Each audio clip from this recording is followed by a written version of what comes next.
describe just how, since Devonte got here, I think it was week 7, how his presence has kind of impacted the entire dynamic of the passing game? Well, he's a one receiver. He's a dynamic player.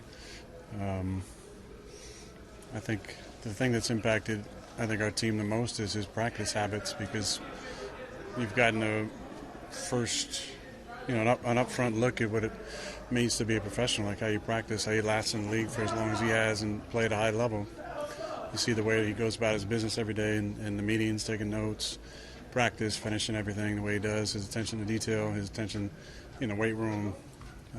It's all the professionalism stuff that I think as a young player it's good to kind of get an example of what it looks like from somebody who's been at the top of his game for a number of years now.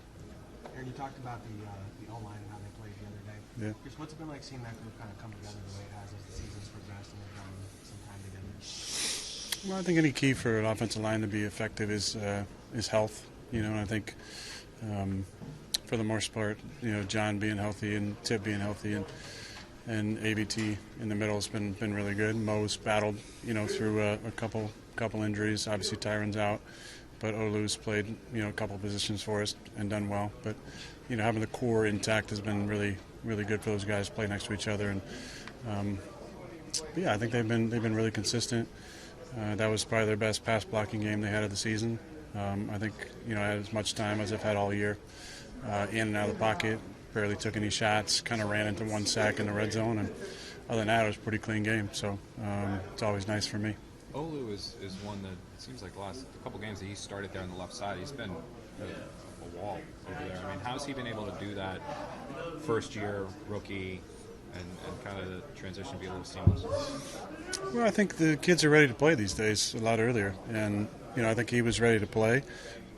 He was working as a swing guy, and then he played some guard, which was totally out of character. But all along, like I said in training camp, I think he's a decade-plus type of left tackle.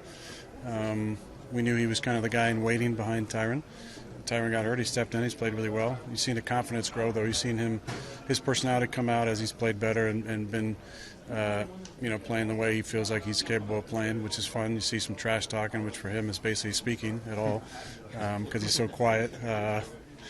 But I like to see that he's a great kid. He really is, and he cares about it, puts in the time, and he's been playing really well. And he went up against a couple good pass rushers and held his own. The way you say you're feeling, and obviously the way you've been playing lately, does that make you think more or harder about next year?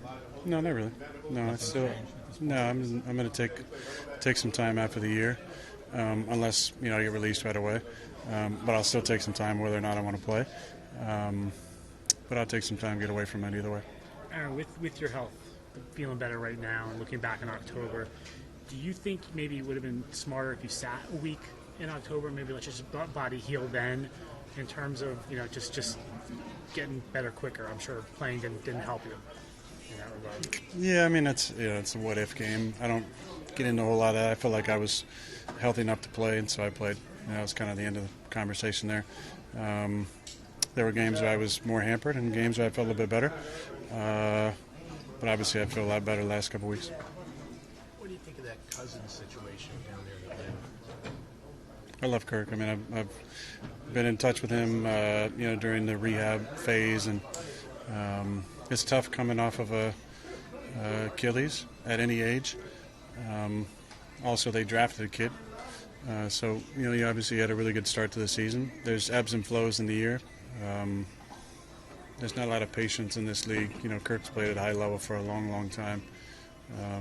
So anytime there's a change, that's got to be hard. So my heart goes out to him. But, I hope he keeps playing. I think he's got a lot of great football left in him and can play probably till he's 40. So I'm sure he'll feel even better next year than he did this year. And as he continues to get his legs all the way back. And I'm sure there'll be a team that wants a guy who's proven he can play at a high level in the league. Can you loop yourself into that, Aaron, where next year you'll feel even better than maybe you did to begin this year, coming back from a similar injury? Yeah, it's possible. Might be sitting on the beach, though. If the Jets came to you and said after the season at some point, "Look, we'd love to have you back, but we're going to draft a kid pretty high, and we're going to get him in at some point during the season," during the season. Yeah, or if we fill out of contention, Oh, that's a lot of negatives there, Rich. Well, I'm thinking of the Cousins situation with Yeah. Penix, we want you back, but if we fall out of contention, we're going to go with the kid. Totally. I mean, but there's more to that. I mean, number one, Atlanta's not out of contention, so a lot of the play is about performance. So, I think all of us, whether we got a guy behind us itching to play or not, there's, when they drafted Jordan, I felt like I was one bad stretch from being benched, and I, won MVP a couple of years. So that's the way the league is. You got to prove it. You can play every single week and through stretches. So if they asked me back and they drafted a guy, I'd mentor the hell out of him if I was playing, and I'd try and play as well as I could to keep him on the bench. Couple more. Is your first choice to come back here? I mean, yeah, I've said that. Yeah, I mean, there's a lot of reasons why this would be a great opportunity. But, I'm going to see what happens. There's, a lot of things yet to happen. They got to hire a GM, got to hire a head coach, and then, whether or not I'm part of the conversation or whether or not they move on. Whatever happens, I'll be taking my time and thinking about my future. Aaron, when you came, in your show that we're watching, that you say, when you go through your rehab, you want to put up numbers, you want to win an MVP, and you want to win another Super Bowl. I mean, how have you come to grips with the fact that didn't happen, and you don't know if that's going to happen? Yeah, that's a great question. I think that's just part of life. There's ups and downs, there's highs and lows, and you just got to stay kind of in the in-between as much as you can. There's a lot of things I'm proud of, a lot of things I'm frustrated of with the way the season's gone, but, I'm proud of the work I put in. There was some real rough days of rehab where I couldn't see getting back on the field. And so to have played, every game this season means a lot to me. To be 4-10 is really tough to deal with, obviously late in your career. And there's the whole idea about not wanting to go out like this.